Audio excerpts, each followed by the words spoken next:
दुचाकीस्वार जागीच ठार। कळवण नाशिक मार्गावरील कोल्हापूर फाटानजीक साकोरे गावाच्या हद्दीत आज दिनांक 3 फेब्रुवारी रोजी सायंकाळी सुमारे 7 वाजेच्या सुमारास चारचाकी वाहन व दुचाकी यांच्या समोरासमोर जोरदार धडक होऊन भीषण अपघात झाला।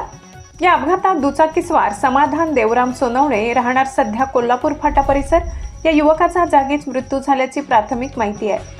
मिळालेल्या माहितीनुसार कळवणकडून नांदुरीकडे जाणारे चारचाकी वाहन क्रमांक MH18BC 6761 आणि नांदुरीकडून कळवणकडे येणारी दुचाकी यांच्या समोरासमोर धडक झाली। धडक इतकी भीषण होती की दुचाकीस्वार समाधान सोनवणे याचा घटनास्थळीच मृत्यू झाला। संबंधित चारचाकी वाहनावर महाराष्ट्र शासन असा उल्लेख दिसून येत असून त्या वाहनात एकूण 4 व्यक्ती प्रवास करत असल्याची माहिती आहे।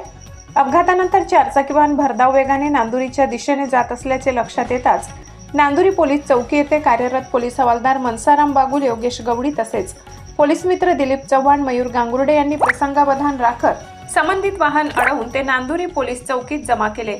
या अपघाताबाबत कळवण पोलीस ठाण्यात मोटर वाहन अपघाताची नोंद करण्याची प्रक्रिया सुरू असून वरिष्ठ पोलीस निरीक्षक खगेंद्र टेंबेकर यांचे मार्गदर्शनाखाली सहाय्यक पोलीस निरीक्षक बोरसे व त्यांची टीम पुढील तपास करत आहे। दरम्यान मृत्युमुखी पडलेला समाधान देवराम सोनवणे हा आपल्या उदरनिर्वाहासाठी रोज सप्तशृंगी गडावर कामासाठी जात असल्याची माहिती असून तो सध्या कोल्हापूर फाटा परिसरात वास्तव्यास होता। त्याच्या अपघाती मृत्यूने परिसरात हळहळ व्यक्त होत असून कुटुंबियांवर दुःखाचा डोंगर कोसळलाय।